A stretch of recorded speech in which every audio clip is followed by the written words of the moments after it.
IBN 7 हौसला है। और आज से 10 साल के बाद कैसी होगी भारत की तस्वीर? बात दरअसल साल दर साल ऐसी ही क्यों हो? अगले 10 साल के लिए क्या होना चाहिए डेवलपमेंट का रोड मैप? क्या हो देश के विकास का एजेंडा? उसे हासिल करने के लिए क्या कुछ करने की जरूरत है जिससे तरक्की का फायदा हर किसी तक पहुंचे? यही जानने की कोशिश कर रहा है हमारा सहयोगी चैनल CNBC आवाज।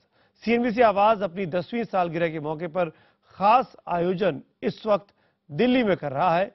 समिट का नाम है एक्ट ग्रोथ समिट।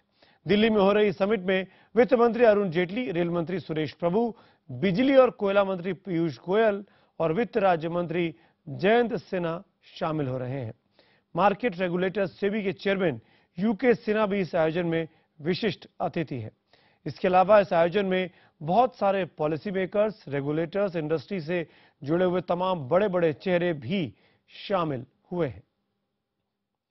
CNBC आवाज के 10 साल पूरे होने पर आयोजित विशेष कार्यक्रम में वित्त मंत्री अरुण जेटली ने कहा कि बीते 10 साल देश की अर्थव्यवस्था के लिए अच्छे नहीं रहे, बुरे रहे, लेकिन केंद्र में मोदी सरकार के आने के बाद से हालात बदल रहे हैं।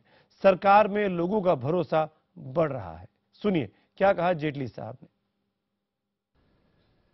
आपके लिए ये 10 वर्ष सफलता के वर्ष रहे हैं, लेकिन भारत की अर्थव्यवस्था के लिए ये उदासीनता के वर्ष थे। और ये इस देश के लिए एक बहुत अच्छा अवसर है कि पुराने उस एजेंडा से हटकर, अगर सबसे बड़ी मोदी जी की मैं उपलब्धि मानता हूं उनके नेतृत्व की या हमारी सरकार की, तो इस देश के एजेंडा को ट्रैक पे लाने का उन्होंने काम किया है। और आज कभी हमारी आलोचना भी होती है, तो आलोचना में कि कोई व्यक्ति अगर कोई बयान दे दे जो नहीं देना चाहिए था, तो एक भावना देश में आती है कि ये उस एजेंडा को बदलने का प्रयास क्यों कर रहे हैं।